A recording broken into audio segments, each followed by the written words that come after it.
Good morning all of you. आज जो हम पढ़ेंगे यह दिल्ली सल्तनत का जो है टॉपिक गुलाम वंश, दिल्ली सल्तनत का एक गुलाम वंश का टॉपिक है। शासक हैं एक बलबन, इनके विषय में पढ़ेंगे। तो जो लोग इस चैनल पर नए हैं या पहली बार इस वीडियो को देख रहे हैं, दिल्ली सल्तनत की या वीडियो को बलबन को देख रहे हैं, तो इसके पहले आप 2-3 वीडियो जरूर देखें, उसके बाद इसे देखेंगे तो आपको इजीली समझ में। तो दिल्ली सल्तनत, जहां से हम गुलाम वंश की शुरुआत करते हैं, और भारत में एक तरह से माने तो मुस्लिम राज्य की शुरुआत दिल्ली सल्तनत से ही होती है। और ये दिल्ली सल्तनत पर कुल आपने देखा है कि 5 वंशों ने राज्य किया। ये 5 वंश थे: गुलाम वंश, खिलजी वंश, तुगलक वंश, सैयद वंश और लोधी वंश। दिल्ली सल्तनत का जो टाइम पीरियड है यह है 1206 ईस्वी से लेकर 1526 ईस्वी तक। ठीक है। दिल्ली सल्तनत का जो पहला वंश है यह गुलाम वंश है, जो अंतिम वंश है वह लोधी वंश है। दिल्ली सल्तनत का जो संस्थापक शासक है इसका नाम है कुतुबुद्दीन ऐबक, और दिल्ली सल्तनत का जो अंतिम शासक है इसका नाम है इब्राहिम लोधी। क्लियर हुआ? अब देखें कि इस बलबन के विषय में पढ़ने के पहले मैं डिस्क्रिप्शन बॉक्स में इसमें लगातार सीरियल वाइज कुछ लिंक दे रखा हूं, जैसे कुतुबुद्दीन ऐबक। तो पहले कुतुबुद्दीन ऐबक को पढ़ें, इल्तुतमिश को पढ़ें, रजिया सुल्तान को पढ़ें, उसके बाद से इस बलबन को पढ़ेंगे तो काफी सरल हो जाएगा। आपको दिल्ली सल्तनत और ये मेडाइवल हिस्ट्री को समझना आपके लिए बहुत आसान हो जाएगा। बहुत कुछ ये चीजें याद नहीं करनी पड़ेगी। इसलिए इसके डिस्क्रिप्शन बॉक्स में हमने क्रम से ही लिंक दे रखा है। पहले कुतुबुद्दीन ऐबक, उसके बाद इल्तुतमिश, इसके बाद मैंने एक क्रम दिया है रजिया, और ये चौथी क्लास है दिल्ली सल्तनत से संबंधित गुलाम वंश के शासक बलबन के विषय में। जो भी जिस वंश का शासक ज्यादा महत्वपूर्ण है उसके विषय में हम जो परीक्षा की दृष्टि से महत्वपूर्ण है उस पर क्लास ले रहे हैं। अब देखें कि ये बलबन जो है, अगर क्रम से देखें तो गुलाम वंश का यह कितने क्रम का शासक है, तो देखें गुलाम वंश का जो प्रथम शासक है यह कुतुबुद्दीन ऐबक है। कुतुबुद्दीन ऐबक के बाद कुतुबुद्दीन ऐबक का टाइम 1206 ईस्वी से लेकर 1210 ईस्वी तक रहा। कुतुबुद्दीन ऐबक के बाद जो शासक बनता है उसका नाम है आराम शाह कुतुबुद्दीन ऐबक का पुत्र है, और यह 1210 ईस्वी में गद्दी पर बैठता है। लेकिन यह काफी अयोग्य है, इसको तुरंत गद्दी से हटाकर इल्तुतमिश गद्दी पर बैठता है। इल्तुतमिश का जो टाइम पीरियड है 1210 से लेकर 1236 एडी तक। क्लियर हुआ? तो इल्तुतमिश तीसरा शासक है। चौथा शासक इल्तुतमिश के बाद जो है रुकनुद्दीन फिरोज गद्दी पर बैठता है। रुकनुद्दीन फिरोज ही मात्र 1236 से 1236 तक की गद्दी पर रहता है।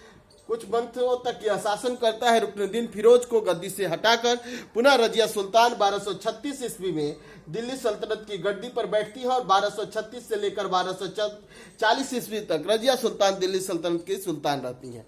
1240 ईस्वी में रजिया की मृत्यु के बाद बहराम शाह, रजिया की मृत्यु के बाद 1240 ईस्वी में बहराम शाह गद्दी पर, दिल्ली सल्तनत की गद्दी पर बैठते हैं। और बहराम का जो टाइम पीरियड होता है वह कब से कब होता है, तो 1240 से लेकर 1242 ईस्वी तक।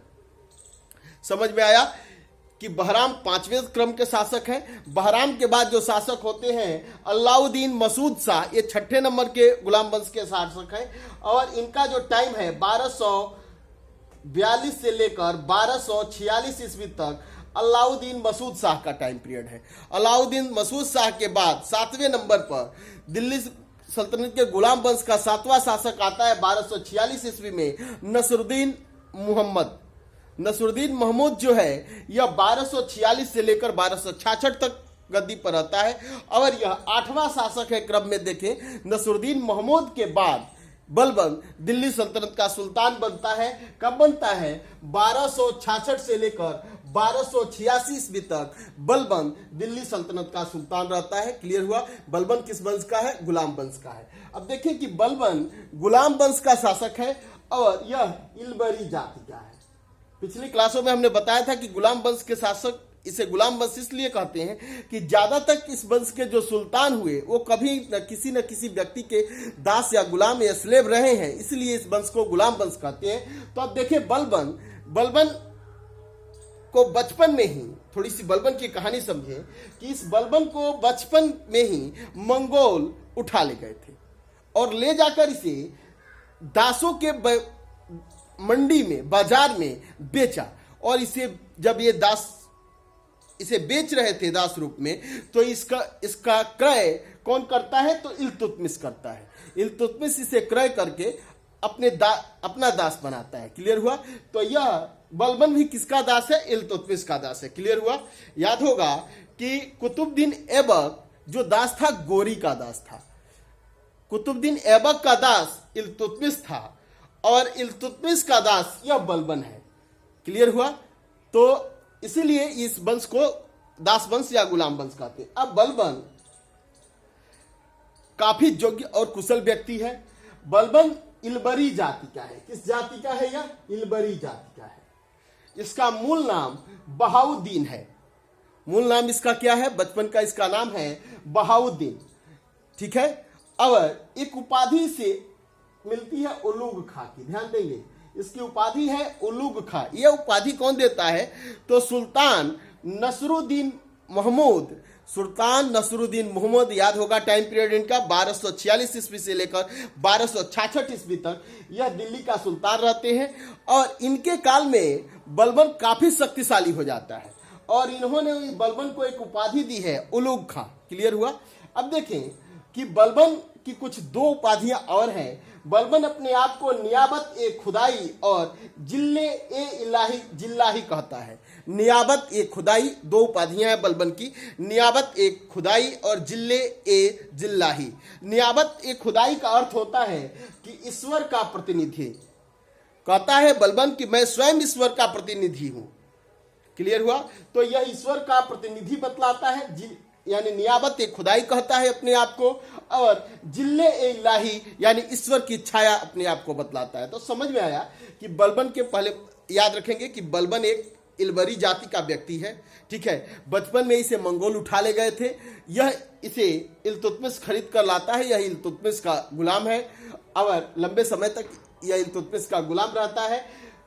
मूल नाम इसका क्या है? बहाउद्दीन। मूल नाम इसका बहाउद्दीन। इसकी दो उपाधियां हैं। एक उपाधि है नियाबत ए खुदाई। नियाबत ए खुदाई का अर्थ होता है कि मैं ईश्वर का प्रतिनिधि हूं। यह सुल्तान बनने के बाद ये उपाधि धारण करता है। इसी तरह से एक उपाधि सुल्तान बनने के बाद धारण करता है जिल्ले ए जिल्लाही, मैं ईश्वर की छाया हूं। ये अपने आप को बतलाता है। नसरुद्दीन महमूद जी जो इसका दामाद है, किसका? बलबन का दामाद है। बलबन ने नसरुद्दीन महमूद से अपनी पुत्री का विवाह कर दिया था। नसरुद्दीन महमूद ने इसे उलूग खां की उपाधि दी थी। तो क्लियर समझ में आया कि बलबन का मूल नाम जो है बहाउद्दीन है। इसको नसरुद्दीन मोहम्मद ने उलूग खां की उपाधि दी थी और इसने दो उपाधियां और धारण की है, जिल्ले ए जिल्लाही या ईश्वर की छाया, और दूसरी एक है कि नियाबत ए खुदाई, मैं ईश्वर का प्रतिनिधि हूं। इसके बाद आगे देखें कि नसरुद्दीन महमूद से बलबन ने अपनी पुत्री का विवाह किया था। ये समझ गए। नसरुद्दीन मोहम्मद का टाइम पे जानते हैं 1246 से लेकर 1266 तक नसरुद्दीन मोहम्मद सुल्तान रहे।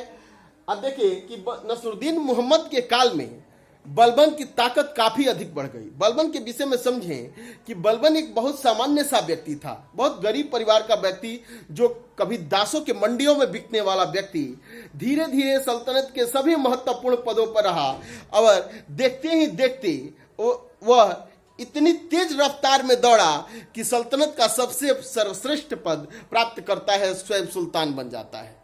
काफी योग्य व्यक्ति है।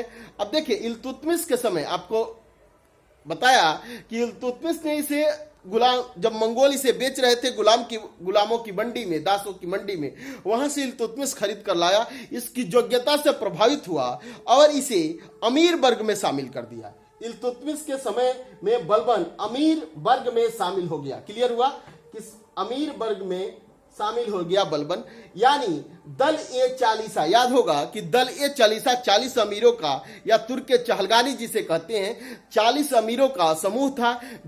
ये समूह 40 अमीर का यह संगठन सुल्तान को शासन व्यवस्था संचालित करने में सहयोग करता था। तो दल ए चालीसा या तुर्क के चहलगानी का मेंबर इल्तुतमिश ने बलबन को बना दिया। क्लियर हुआ? अब यह अमीर वर्ग में शामिल हो गया बलबन। अब जब अमीर वर्ग में शामिल हो गया तो दास्ता से मुक्त हो गया। इसे, या यही बात, इसे मंगोल उठा ले जाते हैं और दासों की मंडी में बेचते हैं, जहां से इल्तुतमिश इसे क्रय कर लिया। क्लियर हुआ कि इल्तुतमिश इसे क्रय कर लेता है। यहां तक आप समझ गए हैं बलबन के विषय में। अब देखें कि ये याद भी हो गया होगा कि बलबन का मूल नाम जो है क्या है, बहाउद्दीन है। बलबन को बचपन में मंगोल उठा ले गए हैं, दासों की मंडियों में इसे बेचते हैं। जब इसे बेचते हैं तो इल्तुतमिश इसका क्रय कर लेता है और इसकी योग्यता से प्रभावित होकर इसे इल्तुतमिश दले चालीसा में शामिल कर देता है, यानी अमीर वर्ग में शामिल कर देता है। अब देखें कि दिल्ली के सभी महत्वपूर्ण पदों पर इसने काम किया है। मैंने बताया ही कि काफी छोटे से पद से प्यून से लेकर और सुल्तान तक के पदों पर सुशोभित रहने वाला यह व्यक्ति बलबन है। अब देखें कि नसरुद्दीन के समय में इसकी शक्ति बढ़ी और 1266 ईस्वी में सुल्तान बन गया। अब देखें कि नसरुद्दीन मोहम्मद से यह अपनी राजनीतिक जो है महत्वाकांक्षा को पूर्ण करने के लिए इसने नसरुद्दीन महमूद से, जो काफी ओल्ड बूढ़ा हो चुका था, उससे अपनी छोटी सी पुत्री का विवाह कर देता है। किस लिए? राजनीतिक लाभ के लिए, यानी कि अपनी महत्वाकांक्षा को पूरी करने के लिए कि मैं सुल्तान बन जाऊं। इसके लिए वह नसरुद्दीन महमूद से अपनी पुत्री का विवाह कर देता है। और देखते हैं कि नसरुद्दीन मोहम्मद इसे उलुग खां की उपाधि देता है। नसरुद्दीन मोहम्मद के समय कहा जाता है कि सुल्तान नामात्र का सुल्तान हुआ करता था, सभी शक्तियां, सुल्तान की सभी शक्तियां बलबन में निहित होती थी। अब 1266 ईस्वी में बलबन पर दो इतिहासकारों ने दोषारोपण भी होता है कि बलबन ने जहर देकर अपने दामाद और अपने सुल्तान नसरुद्दीन की हत्या कर दी। षड्यंत्र द्वारा उसे 20 देकर नसरुद्दीन महमूद को की हत्या 1266 ईस्वी में बलबन करवा देता है। नसरुद्दीन महमूद की हत्या के बाद बलबन जो है दिल्ली सल्तनत का सुल्तान 1266 ईस्वी में बनता है। जब यह सुल्तान बनता है तो यह अपने मूल नाम को छोड़कर, इसका मूल नाम बहाउद्दीन था, यह एक उपाधि ग्यासुद्दीन बलबन की उपाधि के साथ सुल्तान बनता है। ग्यासुद्दीन बलबन की उपाधि के साथ यह दिल्ली का सुल्तान बनता है। यह गद्दी पर बैठने के बाद अपना संबंध, अब देखें कि इसकी जाति तो पता थी, लेकिन इसका कोई वंश सुदृढ़ नहीं था। बलबन ने यह जानता है, क्योंकि हर एक पदों पर मैंने पहले ही बताया कि ऐसा कोई भी पद नहीं, ऐसा कोई भी पोस्ट नहीं जिस पर बलबन ने काम नहीं किया हो, और ऐसी कोई भी व्यवस्था नहीं जिसे सल्तनत काल की जिसे बलबन ने समझा नहीं है। बलबन यह भी देखता है कि किस तरह से अमीरों ने, दले चालीसा ने षड्यंत्र करके जो है रजिया को सत्ता से हटा दिया है। कैसे सुल्तानों के कार्यों में अमीर वर्ग हस्तक्षेप करता है, कैसे सल्तनत काल में तुर्की और गैर तुर्की अमीरों में कितना अंतर किया जाता है, किस तरह से तुर्की अमीर गैर तुर्की व्यक्तियों से कितना नफरत करते हैं, और छोटे व्यक्ति बड़े व्यक्तियों से कितना नफरत करता है, और बड़े व्यक्ति छोटे व्यक्तियों से कितना नफरत करता है। अपनी प्रकाष्ठा, अपने वंश, अपनी ऊंचाई को साबित करने के लिए, अपने को बड़ा साबित करने के लिए बलबन अपना संबंध, ईरान का एक वंश है अफरासियाब वंश, यह काफी मध्य एशिया में काफी शक्तिशाली वंश है अफरासियाब वंश। इसके प्रतिष्ठा, अफरासियाब वंश की प्रतिष्ठा काफी अधिक है। तो यह अपने को किस वंश से बतलाता है? यह कहता है कि मैं अफरासियाब वंश का व्यक्ति हूं, मेरा जो वंश है यह अफरासियाब वंश है। अपनी कुल की श्रेष्ठता बताने के लिए यह अपना संबंध अफरासियाब वंश से जोड़ता है। अब देखें कि बलबन जब गद्दी पर बैठता है, काफी सशक्त व्यक्ति है, काफी शक्तिशाली व्यक्ति और काफी नियम कानून का पालन करने वाला व्यक्ति का जब बलबन गद्दी पर बैठता है तो गद्दी पर बैठने, सुल्तान बनने के साथ ही अपने दरबार से सभी कुर्सियों को हटवा देता और कहता है कि दरबार में केवल और केवल एक ही कुर्सी रहेगी, सुल्तान की कुर्सी, और किसी की कुर्सी नहीं। इतना ही, कितनी शक्ति जिसने अपने दरबार में लगा रखी है। कहता है कि दरबार में कोई भी अमीर वर्ग या कोई भी व्यक्ति जो है न व्यक्तिगत जो है खुशी को जाहिर करेगा और न व्यक्तिगत गम को जाहिर करेगा, यानी कि बिल्कुल सावधान मुद्रा में वह सुल्तान के सामने व्यक्ति बैठेगा, या दरबार में जब भी बैठक होगी तो सभी व्यक्ति सावधान मुद्रा में बैठेंगे। क्लियर हुआ। अब दूसरी बात कि इसने दो प्रथाएं शुरू की है, सिजदा प्रथा और पैबोस प्रथा। यह सिजदा और पैबोस की प्रथा क्या है? सिजदा का अर्थ होता है कि जैसे आप सुल्तान बैठा है दरबार में, आप दरबार में जब प्रवेश करते हैं सुल्तान के सामने तो दूर से ही साष्टांग दंडवत कीजिए, यानी जमीन पर लेट जाइए और सुल्तान के सामने अपने सर को टेकिए। ठीक है, घुटने के बल टेक कर सर को जमीन से लगाइए, यानी सुल्तान के सामने आप सजदा कीजिए, सुल्तान के सामने नतमस्तक होइए। जो कि मुस्लिम परंपराओं के अनुसार यह काफ़ी जो है असहज था। ये मुस्लिम शरीयत के अनुसार ये व्यवस्था जो है गैर धार्मिक थी, क्योंकि मुस्लिम केवल और केवल एक ही व्यक्ति एक ही समय सजदा करते हैं, एक ही खुदा के सामने सजदा करते हैं। उसके बाद मुस्लिम जो है धर्म में किसी के सामने सजदा करने की प्रथा नहीं है। तो इससे जो उलेमा वर्ग है काफी नाराज है इसकी सजदा वाली व्यवस्था से।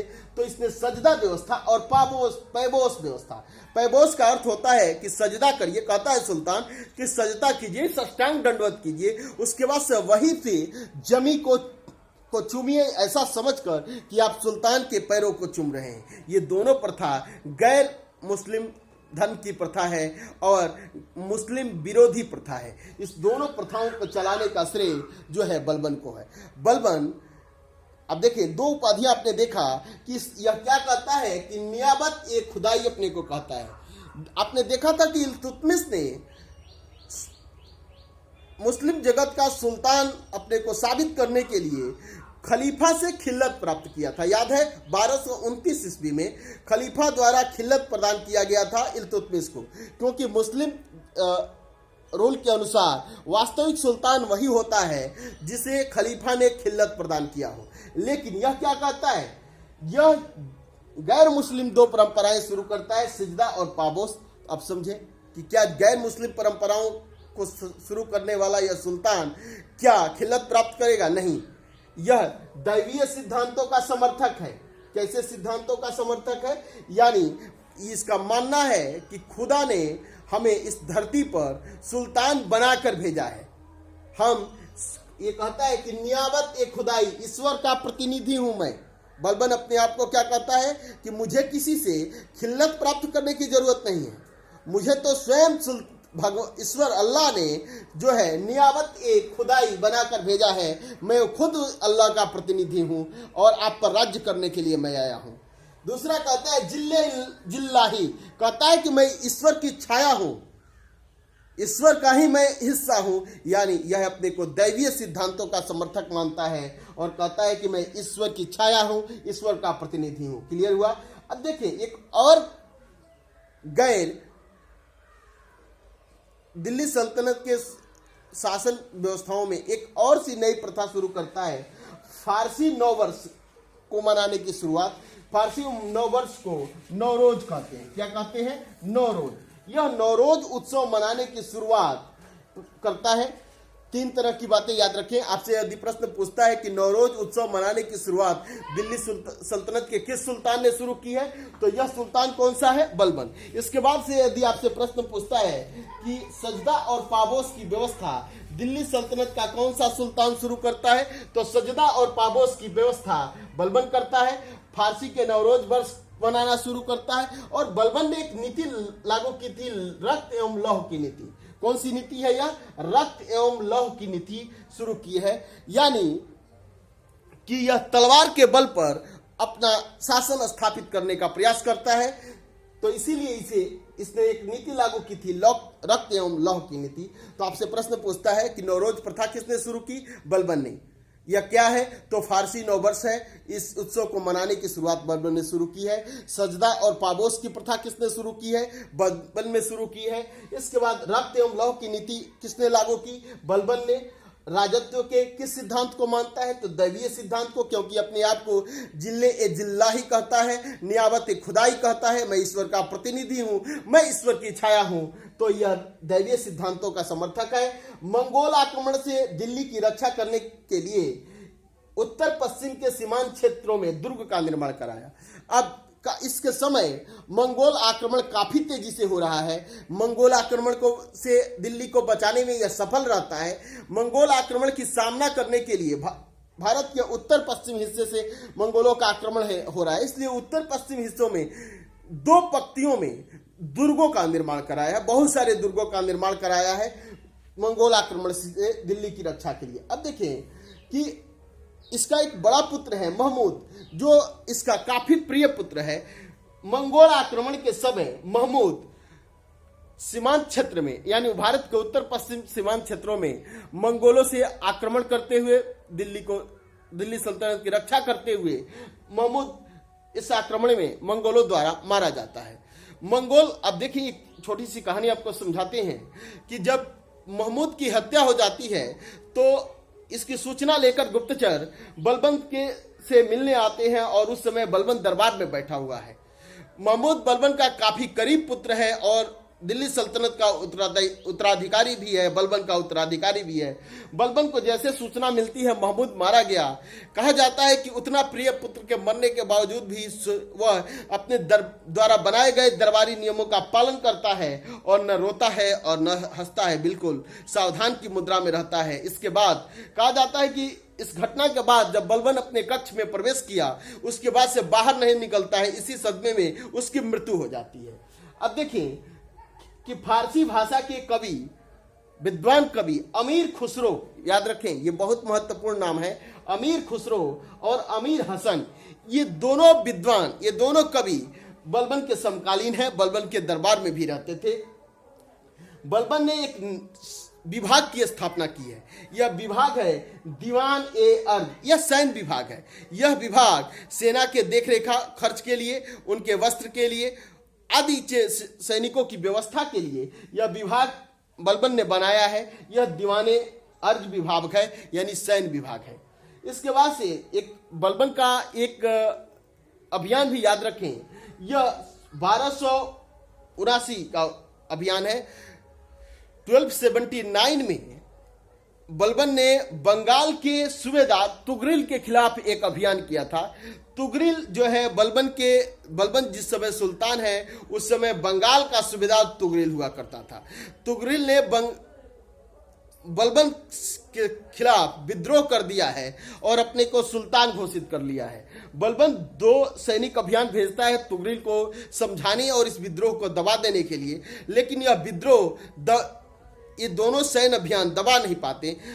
तीसरा अभियान स्वयं बलबन करता है और कहा जाता है काफी गुस्से में एक ही बार बलबन एक अभियान शुरू करता और एक ही बार वह अपने सेना को विराम कहाँ देता है तो बंगाल में ही, यानी उसकी सेना इतने गुस्से में है कि सेना को दिल्ली से